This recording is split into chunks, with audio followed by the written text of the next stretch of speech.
Et oui, on est dans le live du Grand Forum du Patrimoine. On va parler action, on va parler value, action value. Est-ce qu'on assiste au grand retour de la value? Pour en parler, j'ai deux invités. D'une part, Christophe Folliot. Christophe, bonjour. Bonjour. Christophe, vous êtes gérant de portefeuille action américaine. Et puis à vos côtés, Nicolas Simard. Nicolas, bonjour. Bonjour. Nicolas, vous êtes responsable de la gestion value chez NNIP. On a 30 minutes pour faire le point sur un sujet qui est un peu un serpent de mer. Ça fait longtemps qu'on se dit, la value, ça a été magnifique à une époque, et puis là, ça tire la langue. Et certains investisseurs se demandent si c'est pas trop tard, même pour revenir maintenant sur la value.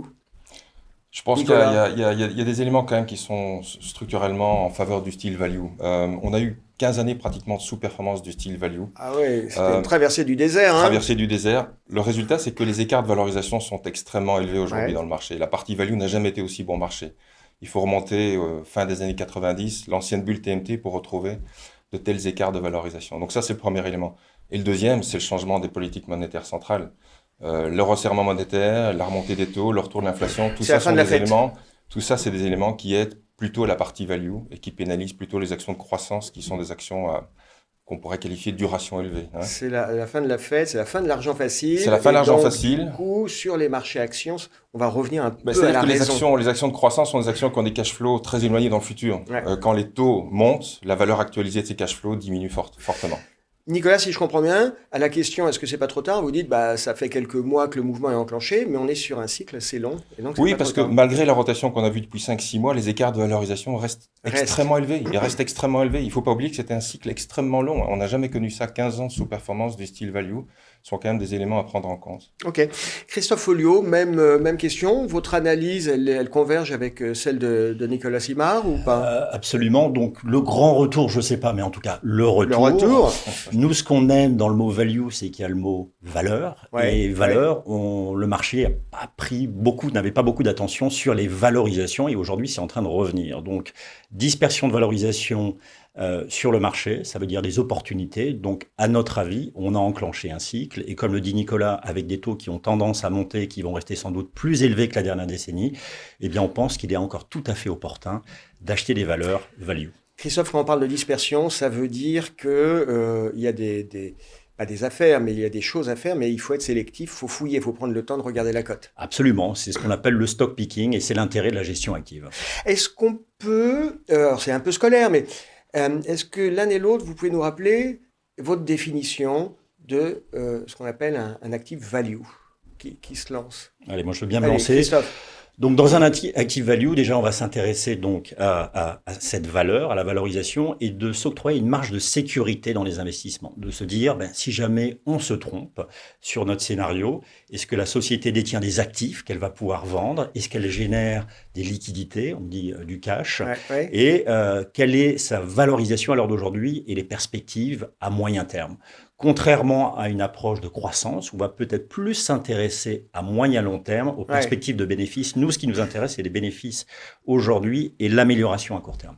C'est pas le futur, c'est effectivement le futur proche. Le futur proche, c'est les rendements sur les trimestres qui viennent. C'est pas les promesses de croissance à 5 ans avec des stratégies flamboyantes. Exactement. Ok. Et moi, ce que j'entends aussi dans ce que vous dites, Christophe, il y a un côté un peu décoté. C'est ce qui rassure parce que en cas de coup dur sur les marchés, la valo n'est pas surpayée.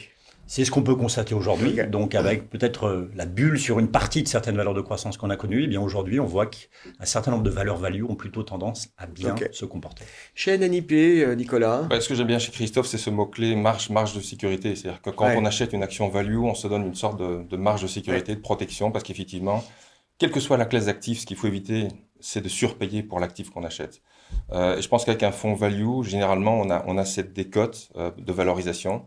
Quand on combine ça avec des sociétés qui ont des bilans sains, qui ont des capacités à générer des cash flows, vous avez généralement sur le long terme, alors c'est vrai qu'on a eu 15 ans de sous-performance, mais sur le long terme, quand on regarde les cycles vraiment sur le long terme, le style value généralement est rémunéré pour ce risque. En vous écoutant l'un et l'autre, j'ai l'impression que ce que vous écrivez, c'est un peu ce qu'on appelait à une époque la gestion de bon père de famille.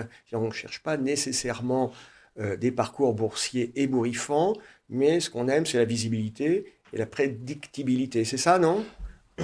Tout à fait, mais en fait, c'est pas une opposition croissance-value, c'est-à-dire que les deux approches ont leur place, mais il y a des périodes où c'est mieux d'être un peu surexposé sur les valeurs value et moins sur la croissance, et d'autres périodes où c'est le contraire. Je pense qu'avec Nicolas, ce qu'on partage, c'est que dans le contexte économique et dans le contexte de taux d'intérêt à l'heure d'aujourd'hui, eh bien, c'est intéressant d'ajouter de l'exposition à la value, alors que beaucoup d'investisseurs, à mon avis, restent très nettement sous-exposés sur ce style. J'ai l'impression qu'à une époque, il y a 15-20 ans, quand on parlait de value, ça désignait certains secteurs.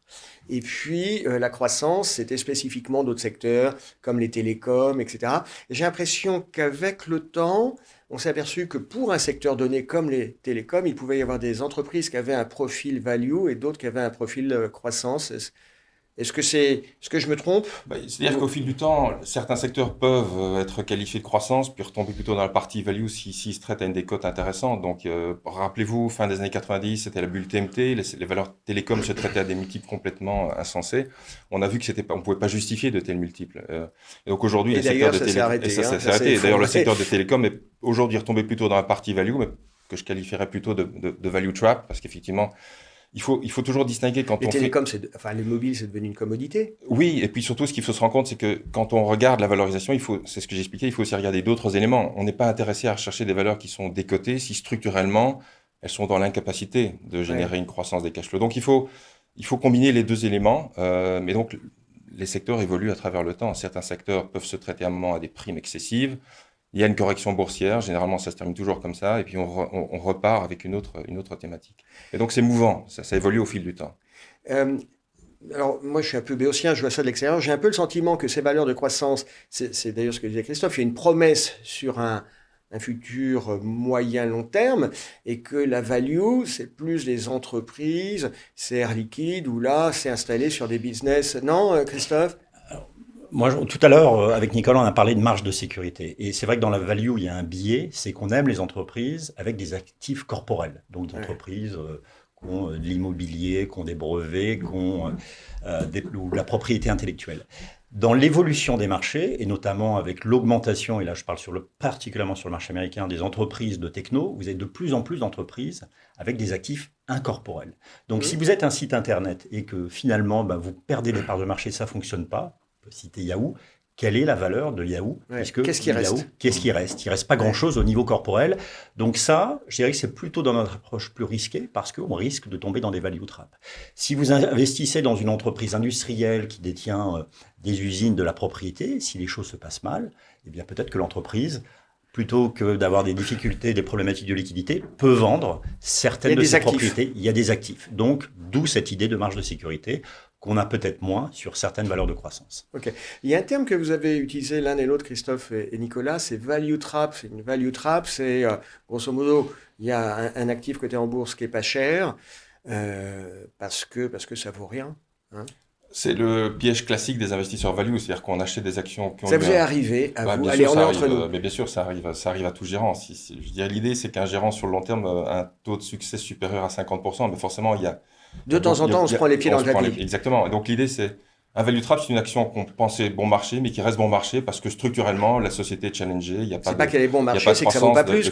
Exactement. Et donc, ce qui est important, c'est vraiment, dans l'analyse fondamentale, de revisiter systématiquement les thèses d'investissement. Et ça nous permet d'éviter des erreurs. Un des biais que nous, on a, parce qu'on a travaillé là-dessus, je pense qu'il est commun chez beaucoup de gérants, c'est le biais qu'on appelle d'aversion à la perte.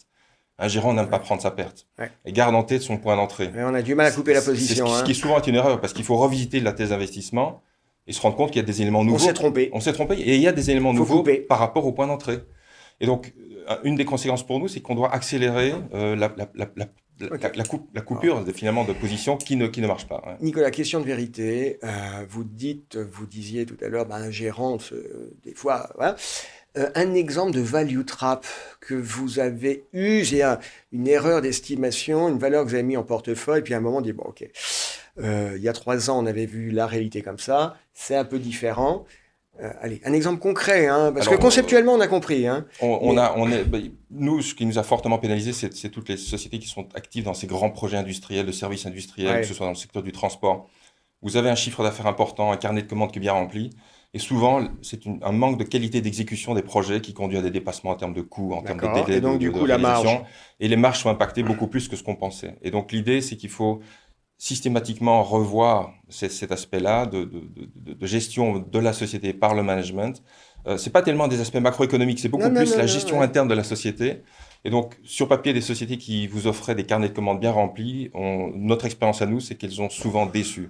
J'ai bien compris que vous n'allez pas nous donner de nom de valeur, mais c'est pas important le nom de valeur. C'est une entreprise européenne, on va Une dire. entreprise européenne, dans le secteur du transport par rail, par exemple, si vous D'accord. n'en avez pas 36 en Il y en Europe. a pas Autre 36. exemple aussi, dans le secteur de l'alimentaire, par exemple. Les sociétés qui apparaissent bon marché, souvent, sont des sociétés qu'il faut vraiment analyser de manière très spécifique. Parce que ce qui est important dans le secteur alimentaire, c'est une gestion dynamique des marques des produits. Hmm. Beaucoup de Et ça sociétés bouge vite. exactement. Et beaucoup de sociétés gardent trop longtemps des produits ou des marques qui sont sous-performantes, refusent de gérer proactivement D'accord. ces produits. Et ce qu'on voit, c'est que les sociétés qui ont une gestion plus dynamique de leurs marques, c'est-à-dire se débarrasser des produits ou des marques qui n'ont plus la cote pour réinvestir dans des produits à plus haute marge, sont récompensées par rapport à des sociétés qui pourraient être beaucoup plus lente à réagir. Il y en a beaucoup. Ça, Que ce c'est un soit des exemple de sociétés value françaises, trap des que vous sociétés avez pu hollandaises, exactement, avoir exactement. en portefeuille. Et là, vous dites, ce qui est important, c'est être capable de couper. Oui, et ça, on a aujourd'hui des outils qui nous ont permis d'analyser notre analyse historique de gestion du portefeuille. Ouais. Et historiquement, on garde trop longtemps ces value traps. C'est-à-dire qu'on refuse, et c'est ce que je vous expliquais, c'est le biais, l'aversion à la perte. Ouais. Un gérant n'aime pas prendre sa perte, garde en tête son point d'entrée, et il va attendre le point Ça va revenir. Ça va revenir, Bah mais non. parfois la thèse d'investissement change. Parfois la thèse Bah oui. d'investissement change, et ça, je pense que c'est un élément clé. Ouais. Ok. Donc, un bon gérant, c'est aussi un gérant qui est capable de tenir les positions, mais parfois de se remettre en question. Surtout pour un gérant value, parce que le gérant value a souvent tendance à aller contre la tendance générale, Mmh. à aller rechercher des sociétés décotées, Mmh. qui ont été décotées pour une raison. Donc effectivement, c'est important de revisiter systématiquement les thèses d'investissement. Ça, je pense que c'est clé. Ok, Ouais. c'est clair, Nicolas. Même question, Christophe, des value traps. Dans votre vie de gérant, vous en avez croisé. Un certain nombre. Hein? Votre plus belle plantade, entre guillemets, sur une value trap. Allez, je peux donner un nom. Moi, c'est BlackBerry. Donc, BlackBerry. Alors, c'est vrai que la téléphonie mobile, c'est un bon exemple parce que des value traps, il y en a eu beaucoup. Ouais. Donc, il y a eu C'était au pinacle. Nokia, BlackBerry et peut-être l'exception à l'heure d'aujourd'hui, c'est Apple, puisque Apple Oui, qui traverse le temps. qui arrive à traverser le temps, mais c'est une exception quand on regarde dans la technologie. Donc, pour dire l'éviter, on est plus prudent sur certains secteurs. Parce que quand une valeur est peu chère, il y a toujours une bonne raison. Le marché n'est pas stupide. Et dans la technologie, vu les évolutions technologiques qui sont assez rapides, eh bien, on peut se perdre la retrouver, main. on peut perdre la main assez facilement. Deuxième élément que je voudrais mentionner, c'est ces dernières années, on a parlé énormément de disruption. Tout pouvait être potentiellement disrupté. Donc, on a largement exagéré cette disruption. Mais il y a certains secteurs, et vous êtes bien placé sans doute pour le voir, c'est dans les médias. Ouais. Et dans les médias, vous avez beaucoup de valeurs aux États-Unis qui paraissent peu chères. Mais la difficulté de prévoir l'avenir dans l'évolution des tendances entre le métaverse, entre toute l'économie digitale, nous restreint et en tout cas nous appelle à une grande prudence dans ce secteur-là. Donc au final, le message est de dire qu'il y a certains secteurs sur lesquels ils seront en général peu représentés, sur lesquels on est beaucoup plus prudent parce que les changements sont assez radicaux. Alors que quand on est dans des secteurs beaucoup plus cycliques, industriels, peut-être bancaires. Arriver à maturité. Arriver à maturité. Et nous, les cycles, en général, dans la value nous intéressent beaucoup. On essaie de comprendre les cycles et de se positionner relativement tôt dans les cycles, l'immobilier aussi notamment.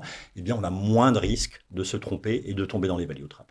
Vous citiez le cas en matière de value trap de BlackBerry. C'est une valeur que, concrètement, vous avez eu en portefeuille? On l'a eu en portefeuille et on l'a vendu à perte. Donc on pense... Ah oui, donc c'est ce que disait Nicolas, il y a un moment il faut savoir. Il y a un moment il faut savoir. Donc on pensait qu'on était quand même protégé d'une certaine manière avec de la propriété intellectuelle, mais vu la rapidité des pertes de marché de BlackBerry qui a été dépassée par Apple, la vitesse à laquelle les choses sont tombées, eh bien on a vu que la société n'allait plus générer de cash. Et là en général c'est un signal d'alarme parce que le risque financier dans la value, je dirais c'est le risque le plus important. Vous perdez très rapidement votre investissement. Ok. C'est clair. Il y a les value traps, on voit ce que c'est, c'était très concret, merci à l'un à l'autre. Il y a un autre sujet qui est, alors j'ai pas une tarte à la crème, mais qui est un sujet qui intéresse les gérants, mais aussi les investisseurs, pardon, c'est l'ISR. Vous avez une doctrine en la matière? Alors je pense que les fonds ISR ont généralement un biais croissance-qualité. C'est ce qu'on a vu ces dernières années. Voilà, donc, comment un fonds value peut intégrer ces aspects-là? Et nous, notre approche est une approche beaucoup plus pragmatique, qui est de se dire que forcément, beaucoup de secteurs value, que ce soit les matières premières, les secteurs cycliques, industriels, etc., ont une exposition importante au risque carbone. Donc, plutôt que d'exclure toute une partie du marché, notre approche, c'est plutôt d'essayer d'intégrer le coût du carbone. Et sur base d'analyses fondamentales, nos analystes essayent de voir la sensibilité de sociétés au coût du carbone et comment ces sociétés peuvent mettre en place ce qu'on appelle des dépenses d'investissement environnementales pour réduire cette intensité carbone dans les années à venir. Donc, ça a un coût. Ça a un impact négatif sur la valorisation de la société, mais c'est pas une raison pour nous d'exclure totalement cette société.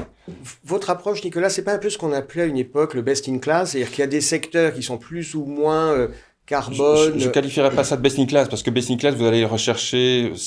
Le danger du best in class, c'est que vous avez tendance à exclure certains segments du marché. On veut être présent dans ces segments, mais on analyse on analyse vraiment les spécificités des sociétés. Vous avez dans le secteur de l'acier ou dans le secteur de la pulpe à papier des sociétés qui sont plus dynamiques que d'autres pour mettre en place des programmes qui vont aujourd'hui leur coûter, mais permettront de réduire leur coût carbone dans les 5-10 années qui viennent. Et donc, encore une fois, notre objectif, c'est de produire un fonds qui est capable d'offrir une intensité carbone inférieure au benchmark, ce qui est un exploit pour un fonds value qui est exposé sur ces secteurs-là, mais en intégrant plutôt qu'en excluant, si vous voulez. C'est un peu ça notre philosophie. Donc, clair. on a des sociétés, je peux donner un exemple, d'une société active dans le secteur de la pulpe à papier dans les pays nordiques, qui forcément a une intensité carbone importante. Et on peut estimer le coût du carbone pour cette société, 10 € par tonne de carbone. Ça représente 30 à 40 millions de coûts supplémentaires pour la société sur des cash flows de l'ordre de 1,5 milliard, 2 milliards.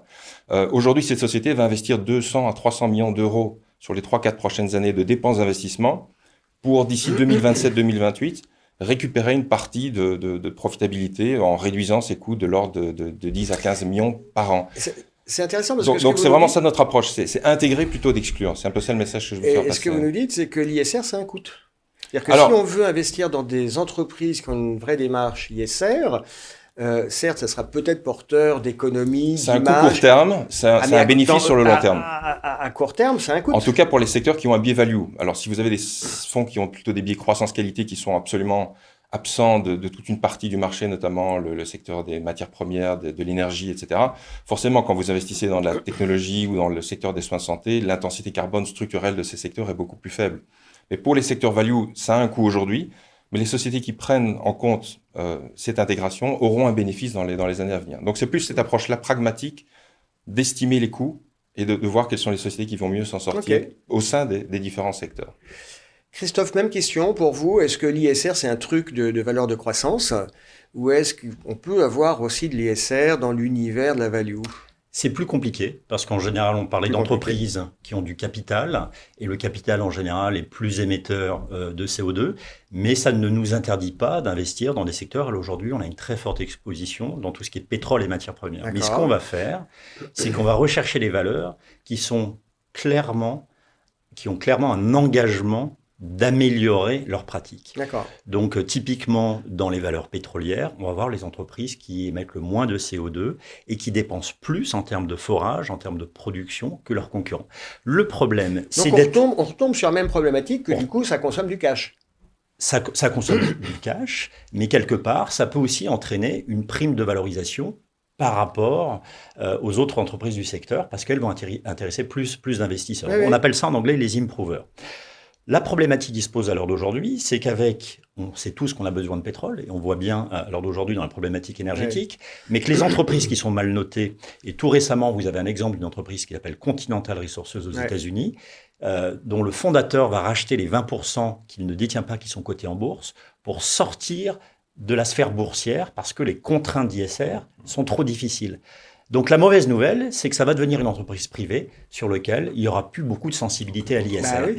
Donc autant ça va sortir des radars. Demander aux entreprises de s'engager, de faire des efforts. Et dans le pétrole, il y a une chose qui est très claire et très simple, ça s'appelle le flaring. C'est-à-dire que quand vous produisez du pétrole, il y a du gaz qui ressort. Eh bien, si vous construisez des pipelines, vous pouvez récupérer ce gaz et l'utiliser. Donc, plutôt en général, que d'avoir des plutôt que de le brûler, effectivement, et d'émettre du CO2. Donc, une entreprise privée, typiquement, ne le fera pas. Une entreprise cotée en bourse le fera de plus en plus, et beaucoup d'entreprises sont engagées. Donc, on a l'impression qu'on a un rôle quelque part de mettre une certaine pression sur ces entreprises pour qu'elles arrivent à un but et améliorer leurs pratiques. Donc le fait de ne pas brûler et d'essayer de récupérer le gaz, ça s'appelle le flaring, c'est ça? Tout à fait. Donc j'imagine que le côté positif, c'est que ça fait quelque chose supplémentaire à vendre, c'est le gaz. Hein.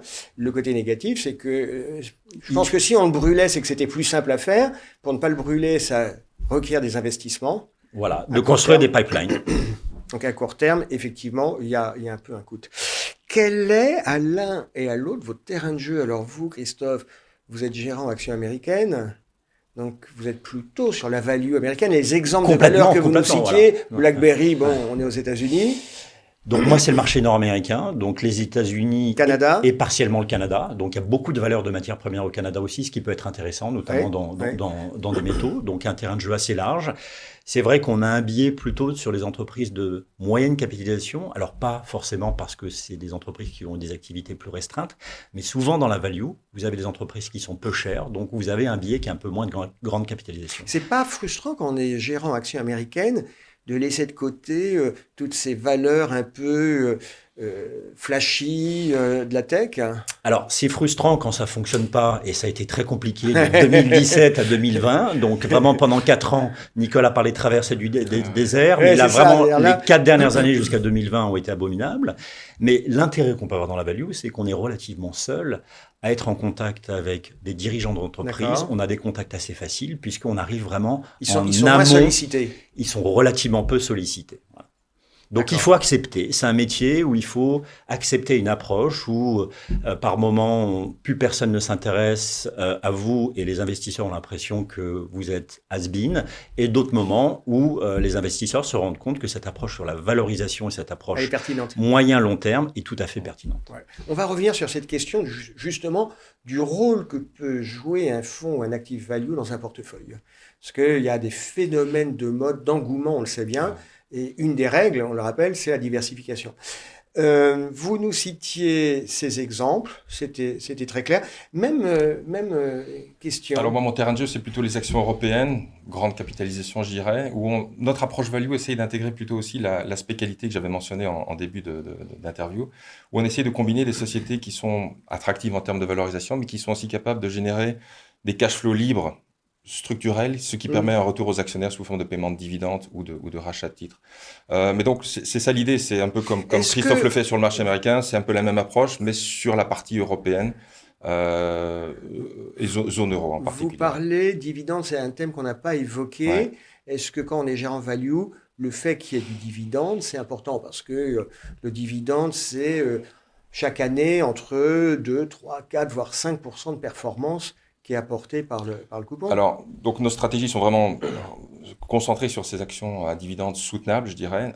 C'est vrai que c'est un élément important sur le long terme, mais il peut y avoir des périodes très difficiles, comme on l'a connu ces dernières années, où quand les marchés sont fortement haussiers, la contribution de votre rendement de dividende de 3-4% en Europe est marginalisée par rapport au gain en capital que vous faites. Mais c'est vrai que sur le long terme, quand vous analysez la décomposition des marchés, que ce soit américains, européens, là je parle des horizons 10, 15, 20 ans d'investissement, 60 à 70% de votre rendement total du portefeuille, c'est le rendement de dividendes et la croissance des dividendes.